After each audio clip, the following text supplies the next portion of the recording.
ఒక అందమైన అడవిలో ఒక శక్తివంతమైన సింహం ఉండేది. ఒకరోజు సింహం చెట్టు నీడలో నిద్రపోతూ ఉంది. అప్పుడే ఒక చిన్న ఎలుక అక్కడికి వచ్చి సింహం మీద ఎగురుతూ ఆడుతూ ఉంది. సింహం ఒక్కసారిగా నిద్రలేచి కోపంగా ఎలుకను పట్టుకుంది. ఎలుక, క్షమించండి రాజా, ఇకపై అలా చేయను, నన్ను విడిచిపెట్టండి అని వేడుకుంది. ఏదో ఒకరోజు నేను కూడా మీకు సహాయం చేస్తాను అంది. సింహం, హాహా, నువ్వా నాకు సహాయం చేస్తావా అని అంది. కొన్ని రోజుల తర్వాత సింహం వేటగాళ్ల వలలో చిక్కుకుంది. చాలా ప్రయత్నించింది బయటికి రావడానికి, కానీ బయటికి రాలేకపోయింది.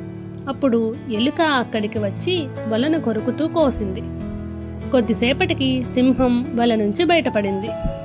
అప్పటినుంచి సింహం, ఎలుక స్నేహంగా ఉండసాగారు. దీనిలో నీతి ఏంటంటే, చిన్నవాళ్ళు కూడా పెద్ద సహాయం చేయగలరు. కాబట్టి చిన్నవాళ్ళని చిన్న చూపు చూడకండి.